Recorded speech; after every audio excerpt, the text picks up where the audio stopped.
Chinese I can get. Okay. But it sounds better without the door. Yeah? Well, that was your new sound.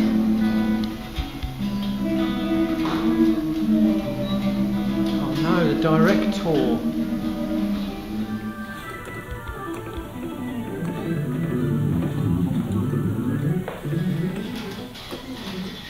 We'll go through it anyway and then discuss. There he is. There's the bass player.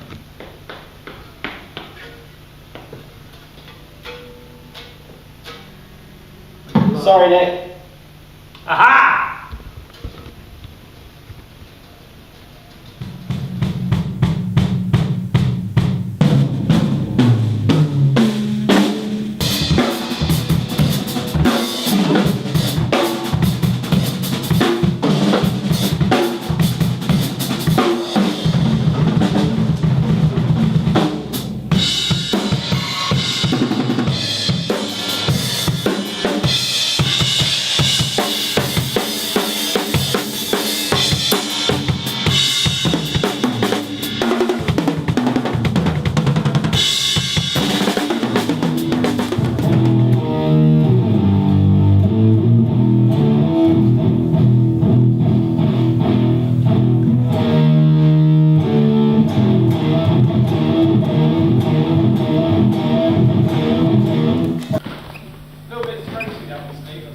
Say again? It's a bit throaty, that one. I know. It's almost like.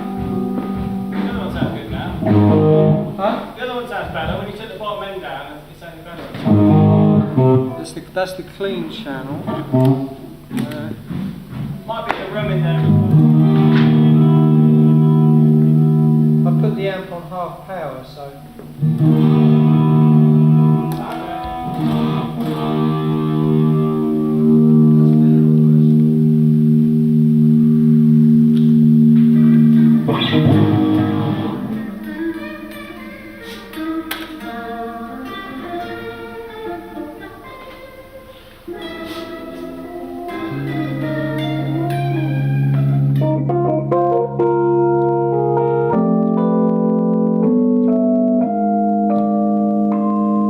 So we're on to solo album 4. Give us some insight into the direction you're pursuing for it. Yeah, well, it's the same band. So it's Guthrie Govan guitar, Marco Miniman drums, Nick Beggs bass, Adam Holtzman on keyboards. Theo is involved in the record, although less so, and that's no reflection on him. That's simply because I've written less for sax and flute this time, and I think generally this album has probably got much less of the perhaps the jazz, strong jazz element that the last record has. Yeah, I fucked that up, sorry.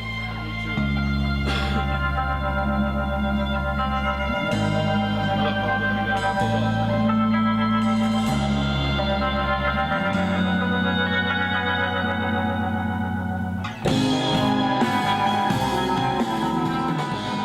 In some ways it seems like the next step to me from The Raven, but whereas The Raven was fairly consistent in tone, because it had such a strong sort of concept, and also I kind of was very much into that idea of making an album that sounded like it almost could have been made in 1972, like a real vintage, old school progressive rock album, and I think we did that, and I'm really proud of we did, you know, the fact we did that and did it pretty well.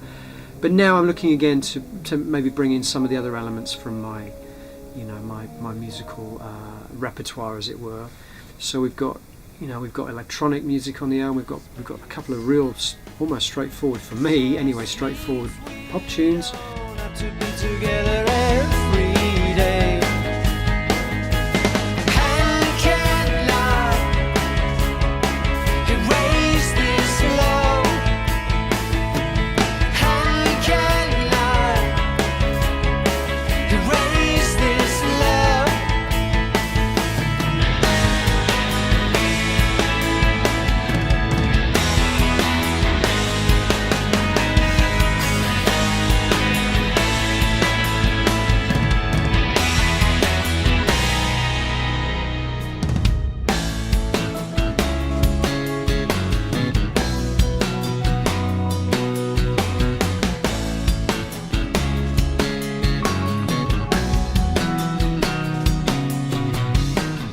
But we've also got 3 tracks that are long, more progressive influence tracks too.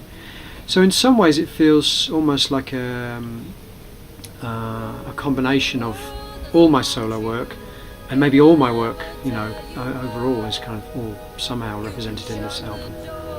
But can't ignore the crawl of your decline. Come back if you want to.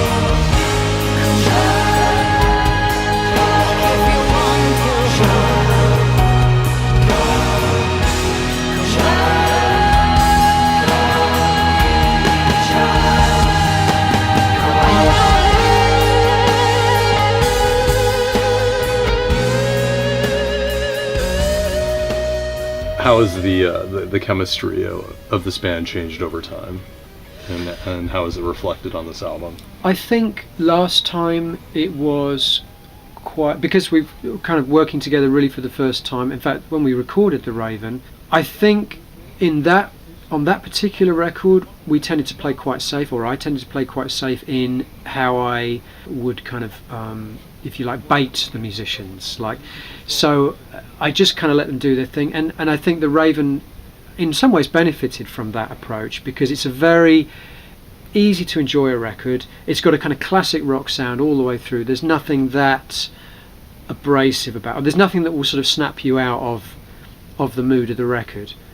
This time I'm kind of pushing them a bit harder into experimenting with, particularly Guthrie, with sounds and textures, and not just sticking to sort of the classic rock palette of sounds, which is what I wanted to do anyway on The Raven. It's not, I'm not trying to suggest to you that it wasn't the way I wanted it to be. That is the way I wanted that record to be. But this time certainly we're stretching out more with the sounds, and that comes from being more familiar with the musicians and what they're capable of doing. So that certainly is a change sonically, I think, pushing people a bit harder to experiment and maybe go beyond their own, expectations. I will love you more than I'll ever show. You only have to say, and the world will slip away from you.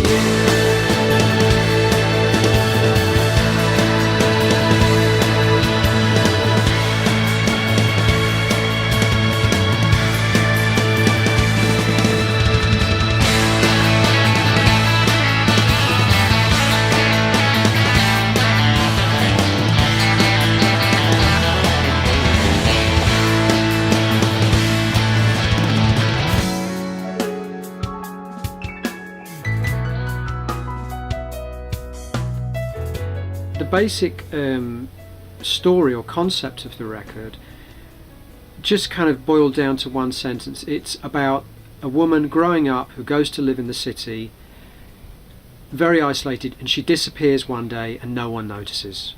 That's kind of like the basic, just in a nutshell, the concept of the album. There's a lot more to it than that. Sometimes we would head down to Blackbird's Moor to watch the barges on Grand Union in the twilight. She said the water has no memory. The seed for me was seeing this film about this woman who died in London. It's a documentary called Dreams of a Life, and it's a documentary about a woman called Joyce Carol Vincent, who was found dead in her London apartment, and she'd been there for 3 years. Now, what's really interesting about this story, and if you see the documentary, it's fascinating, is that your initial reaction when you hear a story like that is, a little old bag lady that no one notices, no one cares about.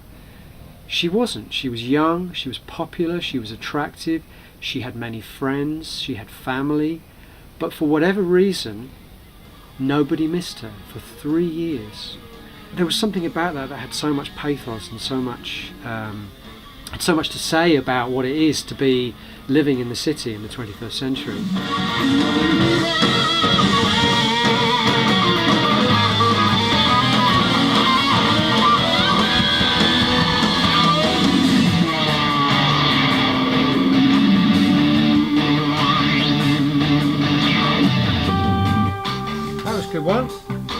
favourite so far today. And the album's also unique in that you have a strong female vocal presence on it. Yes. Tell me about that and who the singer is. The idea of the album is very much about a woman. It's written from the female perspective, and so for me it was important not only to write from the female perspective but to have a more feminine sort of like voice on the record.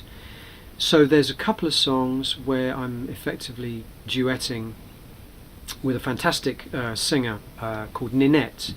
Amazing voice, very easy to work with, very inspiring singer. So she is like providing the female voice on this record, and some of the tracks are written completely, in the first person from a female, the female voice. The song Routine, which I mentioned earlier, and also a song called Happy Returns, they are written in the first person. So I felt that it was only logical to bring a female. Not all of the songs. It's kind of like I sing a bit and then she sings a bit, and I'm very happy with it. I wonder what people will make of it. It sounds great to me.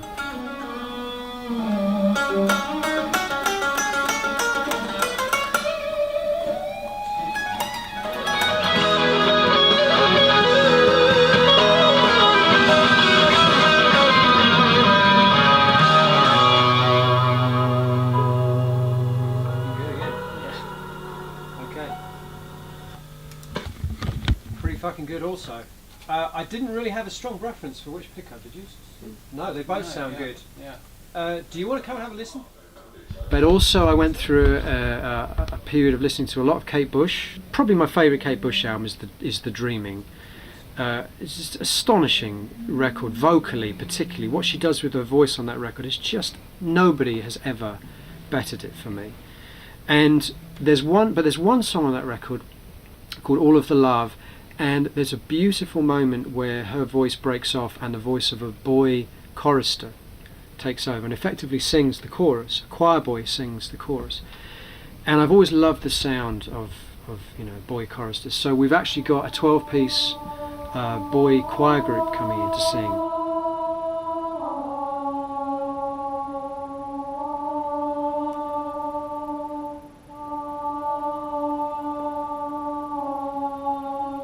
And that's exciting because that's something I've had a choir before, but I've never had that ethereal kind of quality.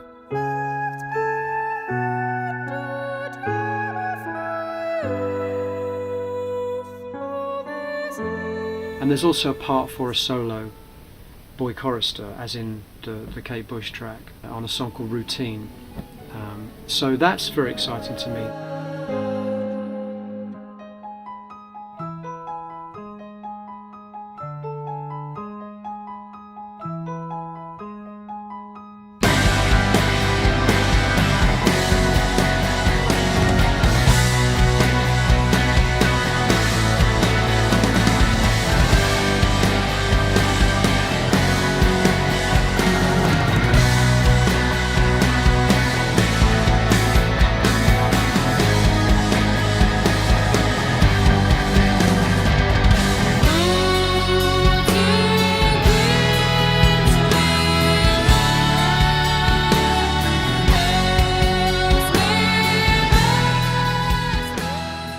I mean, it's obvious in a way that what you take in affects what you put out, and so my input has always affected my output very strongly. And as you know, I love music and I'm a student of music.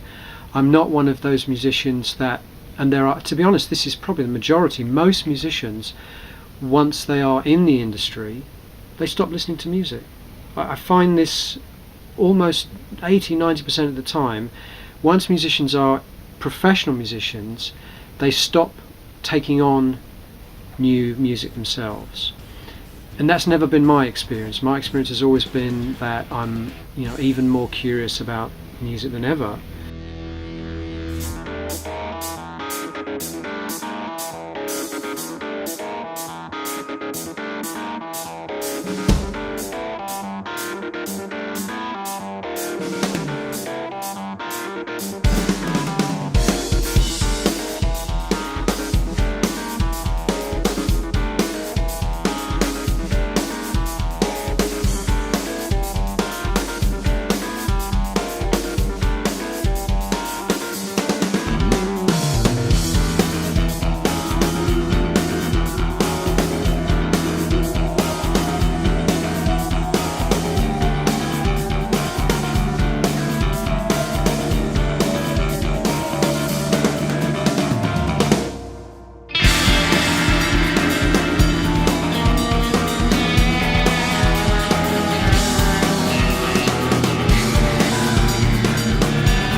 So I understand you have a large-scale packaging concept for this record.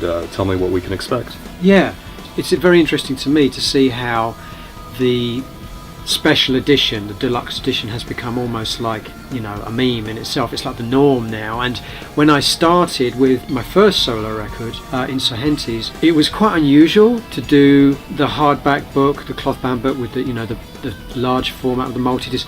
But in the last 5 years, it's become like, it's weird if you don't do that. You know, if you're like a classic rock band or you know, anything, even dance bands doing it now, electronic bands doing it. If you don't do the special edition, you know, it's kind of the anomaly as opposed to the norm. So now I was looking for a way to take things actually up a step, you know, and raise the bar again. And we're doing that in the form of diary entries, blog entries, but also all of the paraphernalia that you would associate with a life.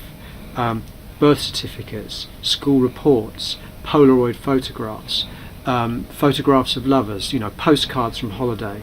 And the difference will be letters, and the difference will be that a lot of these will be loose items. So you will turn the page and there will be an envelope stuck to the page, and you will open the envelope and you will take out the letter and you will unfold it and you will read the letter. So things will be inserted into the book that will effectively be loose. So it's a very ambitious, very expensive thing to do. It's going to be very elaborate, and it will effectively be like a document of a life, somebody's life.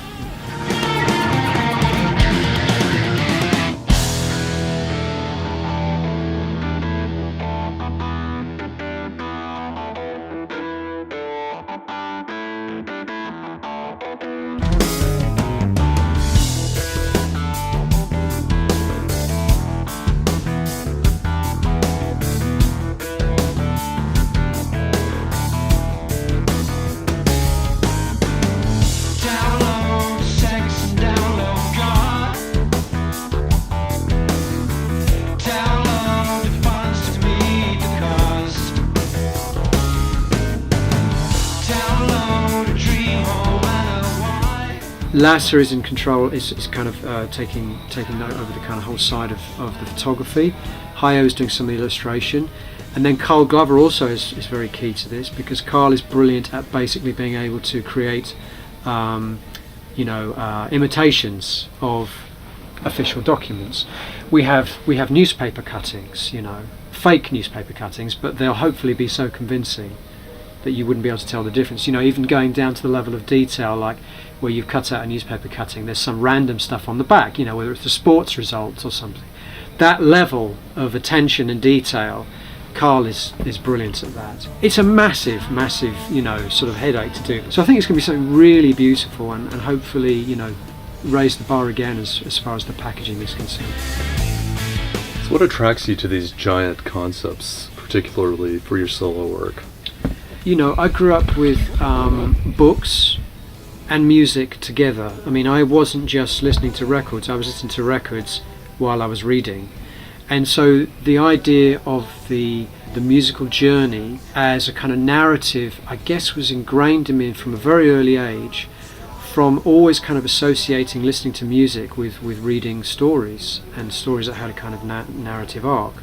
And at the same time, of course, the music I was listening to tended towards the more, you know, conceptual albums. I from a very early age, I loved, you know, my father was listening to Pink Floyd records, my mother was listening to Giorgio Moroder, Donna Summer records, which in their own way are conceived as very kind of conceptual, you know, musical journeys. And some of the Donna Summer albums have like 17-minute tracks taking up a whole of a side, and the way the grooves develop and the narrative of the music in itself tells a story in its own right, not just lyrically. So I was listening to those kind of records, and at the same time I was obsessed with literature. So for me, it was always about trying to tell a story through the music and through the lyrics. And I also had a tendency to also be very much attracted to the more melancholic, you know, side of or the, you know, the human condition, you know, and the problems inherent in, you know, in trying to make sense of the gift of life, you know, and as a 15 or 14-year-old, you know, teenage boy reading Kafka and Hermann Hesse and going into school and feeling very pretentious and very holier than thou, that's always been there in me, they're searching for answers and searching for meaning, as we all do, everyone does it.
They're things that I come back to time and time again, but they're actually things that musicians come back to time and time again. I mean, most of the classic concept records are about the same thing, actually. Quadrophenia, The Wall, they're about the same thing. They're about isolation, paranoia, a feeling of detachment from the technological world that we live in, and a kind of retreat from that technological world. It just seems to be the number one subject for musicians like myself to write, to build albums around. But like love, there are so many different ways to write music about it. Fear of a Blank Planet obviously was very much tied up with the world of technology and the internet, and how that had affected particularly young kids and their ability to interface with other human beings, or not, as the case may be. This is a very different story about isolation. This is about one individual. It's about one individual that finds themselves retreating from the rest of the world, not because of technology, just because of who knows why. There are people out there like that that just for whatever reason don't feel like they fit in to the planet, or the planet in this time anyway, the 21st century. I mean, we all have feelings like that. We all sort of say, sort of shake our heads and say we don't understand the modern world we live in. We don't understand the younger generation, all this stuff. We all do it. So I think it is a universal. And as I say, I think it is a subject that I come back to time and time again. But it's a subject that musicians come back to time and time. OK Computer is another example of a classic, contemporary rock album. But it's an album about, alienation, the same things that Pete Townsend and Roger Waters were writing about in the 70s. So I think these are universal topics that can be, as I say, like love. How many love songs have been written, but there's still always a way to make it seem fresh, apparently.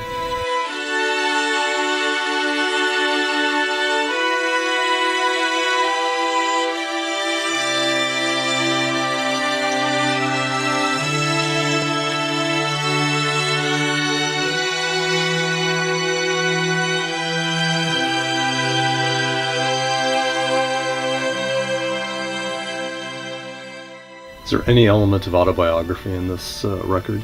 I think it's impossible to write any song without there being some element of autobiography.